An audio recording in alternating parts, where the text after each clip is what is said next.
This segment is brought to you by South Louisiana Bank. It's better when we bank together.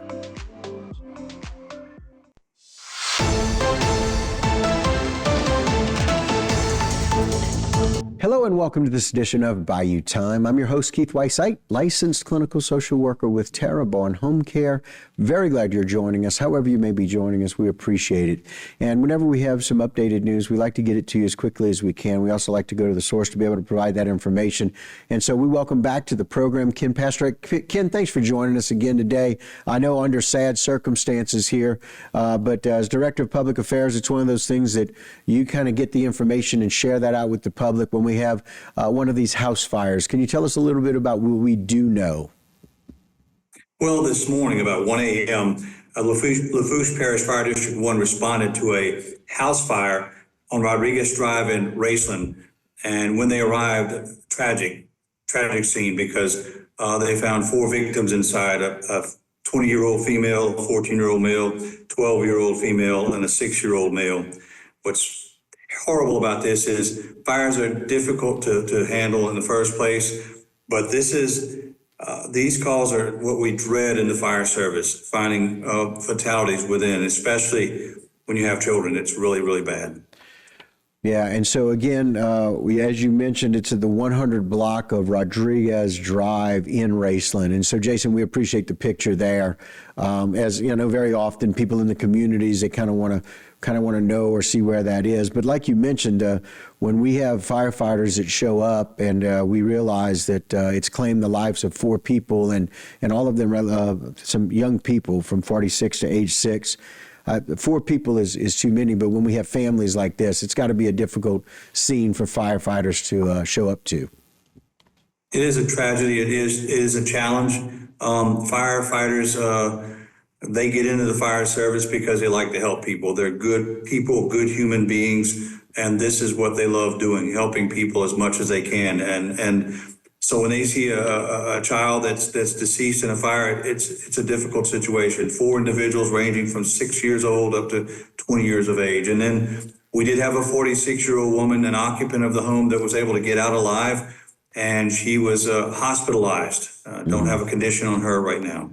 Right. And again, we don't have names and information, that kind of thing. We're going to make sure that we go through the proper channels. And there's a lot of channels that go through here, especially when it's people who, and we have children, and we have certain channels we have to follow, and this investigation is going to continue as we are just getting this information. You know, it's been about 13 hours or so since this event happened at the 1 o'clock hour overnight, but there's a process to follow.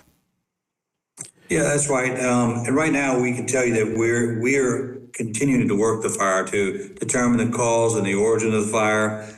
And we're working to determine whether the 3 smoke alarms that were found inside the home were working. We have not been able to confirm that right now. We can say that if you do have a working smoke alarm in your home, it does increase the probability that you're able to escape with your life. And that's why we push that message often, is to make sure you have working smoke alarms in your homes.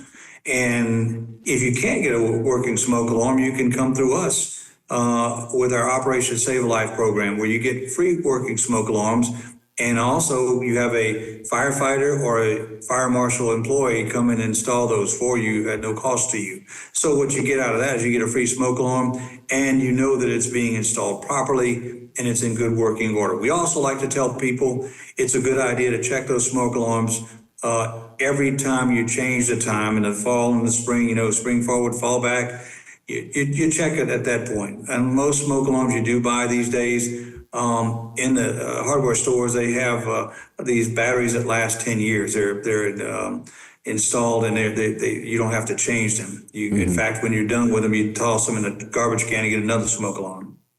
Yeah, and again, you mentioned that program. It's one of those things we're so very glad here at HTV. We're very glad to have our local fire departments come on and talk about the importance of that.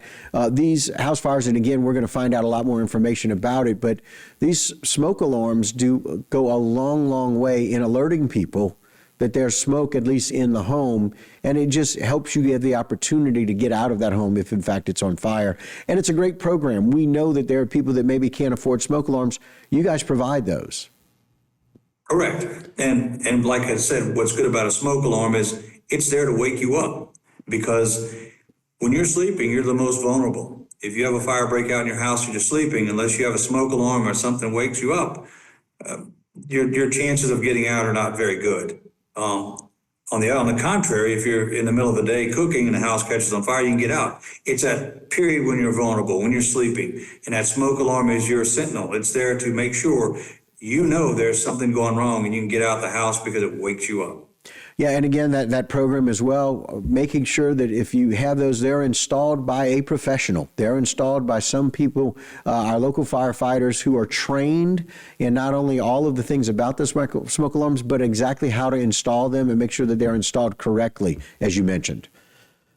That's right. And the firefighters, they enjoy doing this because that's what they're all about, is helping people. They get a lot of satisfaction and joy out of helping the public. That's why they got into the fire service. Yeah, and again, just to recap, Ken, thank you for joining us as we find out that at the 100 block of Rodriguez Lane around 1 a.m. On July 24th, that there was a fire, that a 46-year-old was hospitalized, and it claimed the life of a 20-year-old, a 14-year-old, a 12-year-old, and a 6-year-old, again, pictured here. Ken, we thank you so much for the job that you do. We appreciate that. We'll get more information from you as you have it. If you don't mind, please share that with us, and we thank you for your time as always. Thank you, Keith. All right, guys, that'll do it for this particular segment, but don't go anywhere. A whole lot more right here on Bayou Time. This segment was brought to you by South Louisiana Bank. It's better when we bank together.